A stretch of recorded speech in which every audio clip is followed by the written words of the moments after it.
This is Mara and Ben for Stellar Strategy Gaming, and today we're going to talk about the not at all controversial topics of wheelchair accessible dungeons and the fact that monsters in D&D are no longer good or evil. Now, I want to be really clear what the topic of this video is. It's beyond our scope to determine what Wizards of the Coast's policy should be as far as including disabled, gender non-binary, transgender, LGBTQ plus characters and the nature of good or evil in races. What we're discussing is how to make it work at your D&D table and avoid conflict both at the table and how to avoid getting sort of set on fire whenever you talk about your games online. Yes, and I would like to preface this by saying that while we will not be directly telling Wizards what they should do, we will say that we do not, in fact, approve of some of Wizards' more recent, especially staffing decisions when it comes to these choices, as they have been on the more offensive side. Even as a person who is not the most sensitive of people, I'm looking at some of their choices recently and saying, wow, that's going to be problematic for some groups, to the point where they're going out of their way to be problematic. So. Yes, and I will also add that Ben, in real life, I'm a 40-year-old straight white male. So while I do have a lot of sympathy toward social justice causes, I've definitely been on the wrong end of a few encounters with social justice warriors. I've definitely been in the position where, because of who I am, I've been told that my positions were inherently wrong. So if you're not ecstatic about social justice warriors, please understand that you're not necessarily in the worst company, while I do absolutely support the rights of gender non-binary, trans, and black people, etc. Well, and also to continue on what he said, I am a trans person who is very comfortable with that identity, and both of us are at least partially Jewish, and so even with those in mind, I have certainly been accused of being not sensitive in many ways, especially towards the LGBTQ community, despite being part of it myself. So part of this will be critiquing social justice warriors being too righteous in some of their causes, but we're not going to go too heavily into that. Right. Now that you all know more about us than you probably cared to, we're going to go ahead and get into it. Where this really came to light for me was in some of the D&D forums I'm on social media. People are sort of incensed about the creation of wheelchair-accessible dungeons.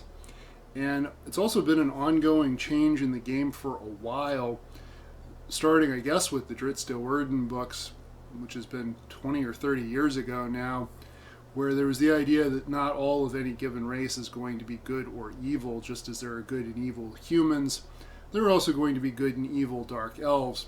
And Wizards has specifically made moves away from having fantasy races that reflect characteristics that would be equivalent to racial stereotypes. This is not on Wizards entirely. The father of modern fantasy was J.R.R. Tolkien. Tolkien was a man of his time, and Tolkien took inspiration from people he saw in his time as he perceived them.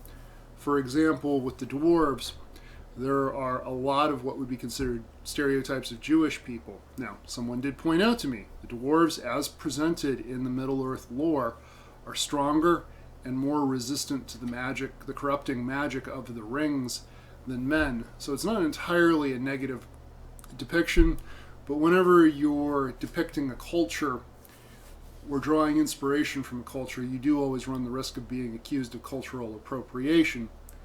Additionally, with the way the orcs are depicted in D&D, they're depicted as a sort of harsh, brutish, and stupid people with an ape-like appearance and mannerisms, which unfortunately in America is consistent with the way black people have been portrayed. So it's definitely possible to see where there's a problem. One thing I really like that, I'm not sure if it was an official Wizards thing or if it was more people have done in homebrew, a lot of people portray the orcs culture as being consistent with Nordic culture, which makes a lot of sense. They're from a harsh, mountainous realm where farming is not necessarily an option. They worship war gods because warfare is a part of the realities of their life, and it creates a real different way to look at these races when you're looking at it in the context of them being a product of their environment. Yes, well, and our comment about Tolkien, I would also like to very clearly state that while Tolkien had some problematic views, he certainly was not the worst of his time. Lovecraft existed in the same time frame as Tolkien, and oh boy, is he an interesting figure.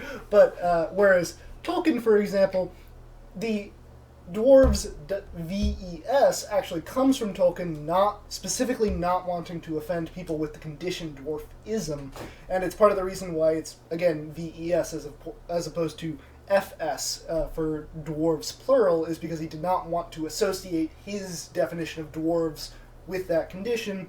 And similarly, people have complained that there aren't a lot of women in his books. He actually told an interviewer at one point he didn't write a lot of women into his books because he didn't know how to write women respectfully. And so, while he is problematic, I think that in some ways Wizards is really continuing his legacy by continuing to adapt their stuff to be more respectful, because Tolkien himself really tried to be as respectful as he could while still being a product of his time. Yes, and we always have to keep in mind as Wizards makes this content, whether it's a wheelchair-accessible dungeon, whether it's the only specific black skin race in their lore no longer being inherently depraved and evil. Wizards is a company that exists for the purpose that all companies exist for, which is to make money. And part of that is for them, I'm sure, to expand their player base and to make sure that they're not offending anybody. Now, I don't truly know that anybody was asking for a wheelchair-accessible dungeon, and I haven't met many black people who played D&D. I've never met a black person who expressed offense at the way the drow were depicted in the lore, although I have heard people express concerns about it when it comes to LARP games where you have white people painting themselves in blackface to play drow, which is, I would say, certainly understandable. My general advice to players and DMs is always the same, which is sit down and have a discussion about what kind of game you're going to have. At your session 0, if you want to say, I want my character to be in a wheelchair, that could actually present some really interesting situations and conditions for the party to get through. It's also worth noting that Tensor's Floating Disc is a level 1 spell, so it's not like it's an insurmountable obstacle to have this person with the party. Yes, and something that also came up here was, with all of this, there have been some complaints about the wheelchair accessible dungeon, and especially I want to expand on that point about LARPing. It's actually something Wizards has been moving to do since the release of 5e. As you look at drow nowadays, and they're no longer depicted as an ebony race, they are depicted as a purple-skinned race, and I think that is very intentional, partially due to some of the complaints about LARP, but also I think that in many ways they are trying to be less insensitive about especially skin color in some ways, though that brings me to my next point, which isn't on our talking points, but I think really does need to be mentioned, which is the problem of the Gith, the most recently introduced race to D&D, and by far the most problematic I have seen be added in a new expansion, which is really saying a lot, given some of the stuff we'll be talking about. But I will take it over to Ben to explain upon the Gith a little bit more. Basically, the Giths represent a lot of Asian stereotypes. They're literally yellow-skinned people who have an excessively martial culture, both the Gith Zerai and the Gith Yankee. The Gith Zerai, kind of the default class you would choose for a Gith Zerai is a monk, because their abilities are perfectly suited to it, which is not necessarily optimal, since the monk class in D&D is clearly and unmistakably based on the monks of the Far East as opposed to, say, Catholic monks. So, yeah, it definitely wasn't the most sensitive depiction, and the fact that the Gith Yankee and the Gith Zerai are both sort of evil in their history and the way they do things. Like, the Gith Zerai are not as evil as the Githyanki, but they're still not the most sympathetic race. Yes, and that really bothered me. Like when I started playing D&D, I knew that there'd be some issues with what is effectively racism intertwined with the books, because again, orcs have been around for ages, and dwarves have been around for ages, and goblins have been around for ages. But them actively adding new content, which is problematic, that I actually do have a problem with. Again, like, not only are they perfect stereotypes of Asian cultures, but they're perfect stereotypes of two very specific Asian cultures. The Zerai, I believe, are the more psychically minded ones. Those are very clearly based off of the decadency of the old Korean and Chinese empires, and the very, very overly martial Githyanki are clearly based off of Japan's martial history to a fault, and both of these are so incredibly problematic that, again, even though it wasn't on the talking point, I just really felt like we needed to bring it up, because we don't approve of Wizards, I feel intentionally almost adding new controversy just to perhaps get more interest in the game. Yes, well, that brings up something I would like to mention in passing. Whenever you see something like pumpkin spice Oreos or just something, the unicorn Frappuccino, companies do this stuff on purpose, and you gotta remember, the more you talk about what they're doing, a lot of times the more you're doing what they want you to do. Content is king in marketing. It's interesting, I can already tell this video is going to run a little bit over, that's fine, but that's just because there's so much to talk about with this kind of stuff.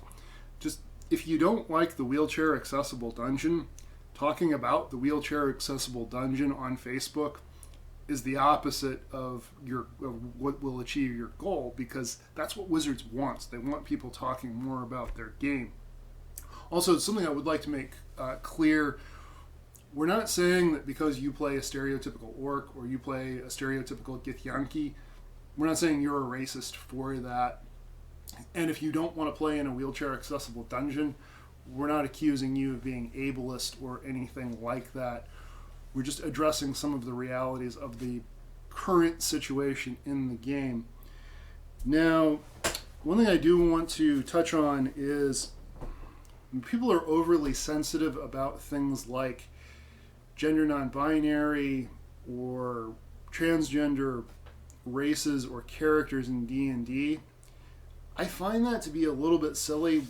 D&D is built in a multiverse where every world that can exist does, where shape-shifting, including shape-shifting from one gender to another, is perfectly possible to do and always has been.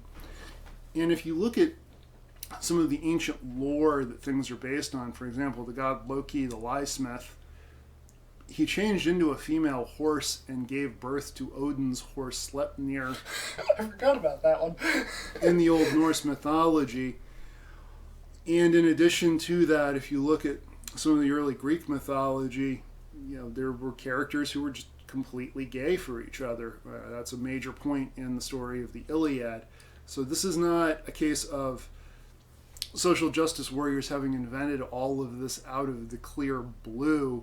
This is a case where this stuff has always been with us, and to one degree or another it always will be, and it's a question of how Wizards is dealing with it. And Wizards also has to deal with the realities of their demographics and market.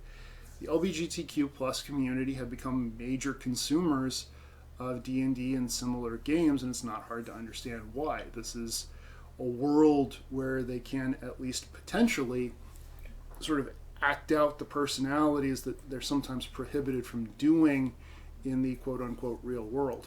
Yes, well, and a few things come to mind here, which is, one, Alter Self is a first-level spell which allows you to change literally any characteristic about your person as long as it does not change your fundamental size, magical ability, or attack strength beyond, I believe it's a D6 for all of their natural attack abilities. Which, as I used in one character, meant that they could completely change their gender and species, basically at will, and then use a sorcery point to make it last forever. And because they were an elf, it quite literally could last forever because they were constantly getting that spell slot back before it ran out.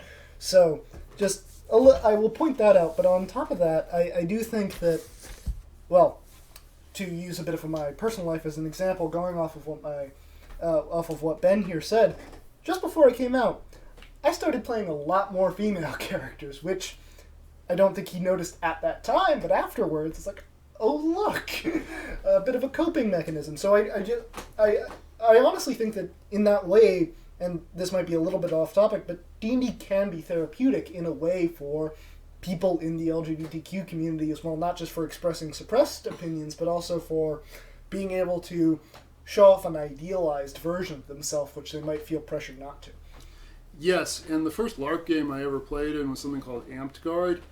I made the comment, I was playing a character class called the Scout, which is basically a ranger, and I made the comment in passing that it was kind of funny that I would play a ranger because I've spent my entire life in cities and have never had a desire to do anything else. I'm pretty much lost when I leave the pavement. And somebody pointed out to me that the motto of Amped Guard was be all that you can't be. Part of the point of these fantasy games is that in real life we're never going to be wizards, we're never going to be barbarians hacking our way through hordes of enemies and then getting resurrected when we die. The whole point of the game is that it's a form of escapism. Now, one thing I would like to point out here, I am always and forever an advocate of open, honest discussions in Session 0.